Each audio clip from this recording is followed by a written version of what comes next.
Money is made where problems are solved. You're wondering, what does that mean? What that means to us is when you're looking for opportunity, you got to find an area of need or demand. If there is a demand for something, like in our community, if we're looking for an opportunity out there, a lot of times we're looking for demand, and we say the demand is the problem, and we got to come up with a solution. And where you can solve that problem, there's money to be made. Mike did it in his furniture stores right out of the gate. It was before the '08 recession. Our town was boom town. They were building houses faster than they could get the wood for them. So I was looking at building fences. I was going to do plumbing. I looked at roofing. I was just looking for an opportunity where I could have my edge. I already had the millionaire mindset. I was just had eyes for opportunity, and I was looking. I looked around and realized, guess what? There was no mattress only store. I was already in retail. This is easy. So I got the Sealy brand to say, yes, we'll give you that brand. So I had the #1 brand in the country. And I had all these homes being built with 3 bedrooms. Each one of them needed a furniture, needed mattresses. So I opened it up and we killed it. There was a demand, I recognized the demand, and made a lot of money doing it. I kind of did the same thing. I was in the swimming pool industry. We talked during that time whenever all that was happening, and we were constantly looking for opportunities into our neighborhoods, in our local community. The furniture thing, it was a lay down. I mean, it was one of those things where if you're building a bunch of homes, you got to furnish them. So for me, I got into the pool business. There's a bunch of homes, people coming to our area. It's in the desert. It's hotter than hell. Yeah. So why not build swimming pools? So we just honed in on that opportunity, and we decided, hey, there's a problem. There's not enough furniture. There's not enough swimming pool contractors. So we jumped on the bandwagon, and we saw that opportunity with a problem. The problem was they didn't have those things. We solved that problem. We brought those things to the market, and we made a lot of money doing it. So that's what we say whenever we're saying, hey, where there's a problem solved, there's money made. Even creating a demand, and that goes back to something like Steve Jobs. Nobody knew that they needed a computer in their pocket before he came out with the iPhone. Guess what? He came out with the iPhone, created his own demand, obviously one of the best business ideas in the world, but he created his demand. So looking for business opportunities, you look for a demand, you look for an opportunity, you have to have a mindset to be doing it. Yeah. And put it to work. What are your skills too? Like, what are you good at? I mean, even in your career, if you're really good at something and you're working for someone, Mike's really good about it, like drawing that out of people, finding out what they're good at, and then trying to monetize it. You know, honing in on your skill set, figuring out what that skill set is, and figure out how to monetize it, how to make money with your skill set. If you're already good on the computer, maybe it is affiliate marketing. Maybe it's something to do with computers. If you're in the plumbing business, if you're a tradesman, there are huge business opportunities. You have to have the millionaire mindset again. You got to be looking for eyes with opportunity, and you always have to be looking. When I was young, I used to be able to come up with business ideas like that and open so many businesses. I was once on a vacation. I'm in a marina. And I don't know if they were teasing me a little bit, but my buddy said, all right, you think you can come up with businesses? Come up with one right now. I stood up in the boat, I looked around, and I seen a little fish feeder, and people were putting money in it and feeding the catfish or the carp in the water. I live on the Colorado River. I told those guys, I go, see that? That's a business opportunity. I'll take it and do it. I went back to Laughlin, Nevada. I got contracts with all the casinos up and down the river, and for 7 or 8 years, did between $4,000 and $13,000 a month in quarters by people putting money in little fish feeders that I'd put up and down the river. That idea just came from someone saying, hey, come up with a business idea. My point of telling you this, business ideas are everywhere. Yes, they you are. Just have to implement them, see a demand. We created the demand for the fish feeders, and it worked. It made a lot of money for a lot of years. Think about it is, there's so many opportunities out there, but the thing you've got to do is you got to be communicating, and you got to be talking to people about them. You got to be pulling information from other people, because just you by yourself trying to put together ideas, you don't know if it's going to work, if it's not going to work, and you might know that somebody may have the idea, but they're never going to implement it, they're never going to do anything with it. How many times you hear that story of, oh, grandma's salsa is so good, we should market it or whatever. There's a lot of people with a lot of good ideas that they're never going to do anything with it. The other thing is, if you've got some good ideas, it's running them by people. Hey, what do you think of this? How would that work? Tell me in opposition. Tell me why that's not going to work. And that's what I do, is when I come up with a business idea, people boo-hoo on someone, haters not liking their idea. I love that. Perfect. When I come up with an idea, I try to go to people that I trust, that I tell them, I go, hey, I just invented a time machine. Tell me why this is a terrible idea. Of course, that's not a terrible idea, but I start there, and if they can't talk me out of it, then I know it's a great idea. Another thing is, people use excuses for not opening businesses, buying businesses. My first businesses were all done with none of my money.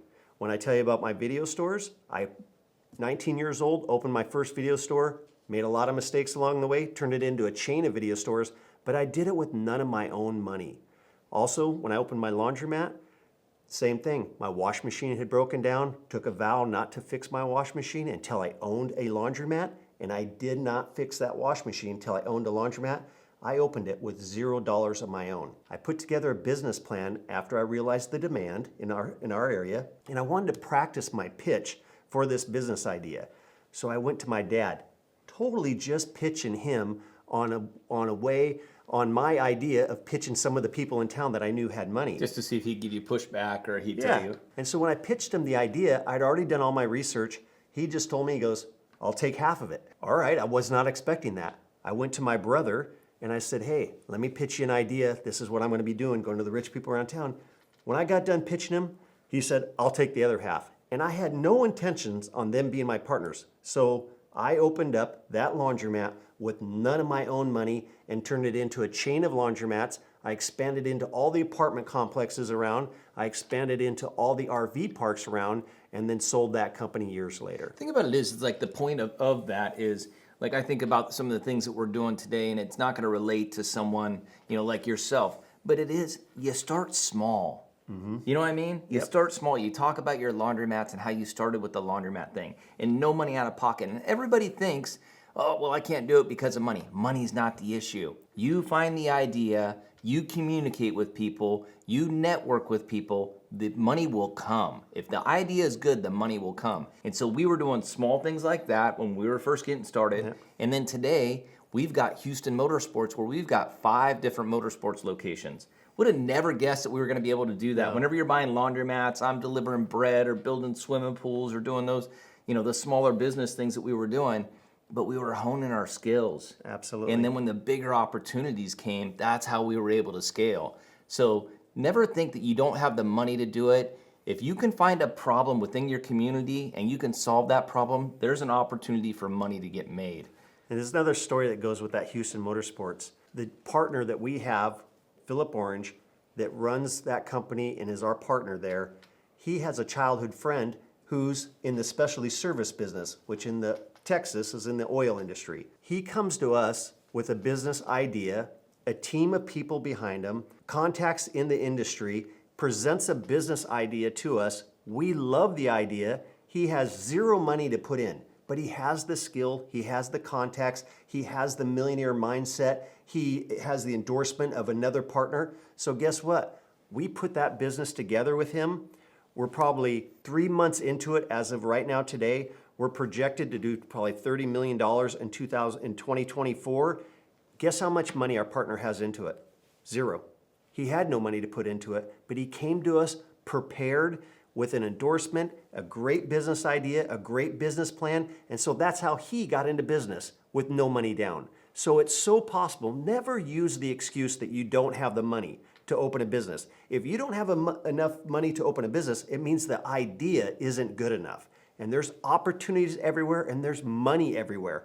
So don't let money use that. Don't use that as an excuse of why you're not looking for a business opportunity and why you haven't opened a business if that's what your desires are. Buying a business, you can go on Craigslist, you can go on Rexy, you can go on LoopNet for properties, but there's all kinds of business opportunities out there. Do not let money stop you from opening a business or searching for an idea. You just need the millionaire mindset, a great attitude, a great business plan, and get to work. Definitely. It's out there. You gotta go after it. That's a big thing, like with this lesson, is we want you to have some good takeaways with this. And the main thing with this is train your brain to look for opportunities through your networking, through communicating with people that are mentors possibly to you or other people that are within your community. And then whenever you have these ideas, be sure and write them down. Opportunities are everywhere, but you got to put in the time. I heard Mike talking about it the other day, just saying, hey, take some time, set it aside, and then write down some of the opportunities or some of the business ideas that you have. Let me keep telling you about a couple millionaire mindset. My very last job is when I was 18 years old. I'm working valet at a casino in Laughlin, Nevada. It's busy. Back then, that casino was packed. And I go, I'm always looking for a business opportunity. So I see that when I drive up there, everyone's got the rearview mirror there, and I'm thinking, okay, what if I were to put a coupon that hangs down like a door hanger? I put 9 perforated coupons on there. I went to the head of the casino and said, hey, what if you guys put the name of your buffet here, or maybe you got a fight coming or some kind of concert coming, and then give me the other side, and I'm gonna go out in the community and sell those ads. So again, with $0, I developed that business, CEA, cost-effective advertising, hired a salesperson. I paid that person 25% of the gross. I paid my printer 25% of the gross. I required 50% down. That left 50% profit for me. So I'm working valet. I'm selling them at $5,000 per increment, so 5,000 coupons. The casinos having the valet guys do it because they got their coupon there. I went down the river. I got 3 more casinos. I'm making all kinds of money while I'm working valet, hanging up my own coupons on the rearview mirror. The theory is you could have a billboard, no one see your ad. You could have a radio ad, no one hears it. But you can't get in your car and not see that thing hanging down there. Even if you don't like it, you still got to look at it, tear it down, and throw it away. But again, I was just always looking for business opportunities. I still am today. That's what you need to do. You need to think of the things you're good at. I don't know if it's computer skills, I don't know what it would be, but you need to be looking, writing them down, find someone you trust. Don't use any excuses why you're not going to do it. Just find the opportunity. As soon as you have the edge that you know you can make money, the money will come. And we'll explain that later, but it's not that hard to find money when you have a great idea. First of all, you can DM us and we'll help you. So you just got to hear some of the business ideas that Bo and I have come up with over the years. And the moral of the story is you need to pause, slow down, look around your community. If you're into opening a service business, a retail business, if you're into computers, you need to look on the computer, but just look around. There are endless opportunities still out there waiting to be discovered. And you don't have to do much to just make an idea a little bit better to create wealth. So there's huge business opportunities out there. Slow down, look around, write down your business ideas, and take action. Think about it is, like, the lesson to be learned from this is business ideas are like water in the ocean. Those ideas and opportunities are abundant. They are everywhere. So what you just need to do is you need to go home and you gotta write down your ideas. And you gotta have that piece of paper with you so when the minute you have it, or the notes in your phone or whatever it is, but write down any type of business ideas. There's no dumb ideas. So just take some time out of your day every day and try and think up some ideas, or talk to people that are in your group, or talk to mentors, or talk to people in the community to find out what opportunities there might be out there. Okay guys, well with this lesson, what we really want you to do is we gotta have some good takeaways. So one of them is train your brain to look for opportunities. There are opportunities everywhere. Yes. You try and think about it right now, you're like, oh, I'm really not sure. But if you really take some time and dedicate it, you will find opportunities within your community. The second takeaway, write the idea down. Opportunities are everywhere, but you gotta take the time to write it down. The lesson here, business ideas and opportunities are like the water in the ocean. They're literally everywhere. So don't stress on it, just think about it. Like what Bo said, write it down, put them in your phone, carry a notebook with you, write them down. Opportunities are everywhere. All right, so we're going old school. You got homework. You gotta write it down. The homework is, to take away from this thing, is write it down. I'll tell you what, do this, one better. Write down one idea. Get a notebook, write down one idea a day. Don't let yourself off the hook. One idea a day, keep it in that notebook, keep it in a safe place, and I guarantee you can make something happen if you take that notebook and every day you're diligent and you're persistent and you write down a business idea. It doesn't matter how dumb it is, write it down. If you're a songwriter, you got to write songs. If you're going to be in business, you got to write down business ideas. Definitely. Make it happen.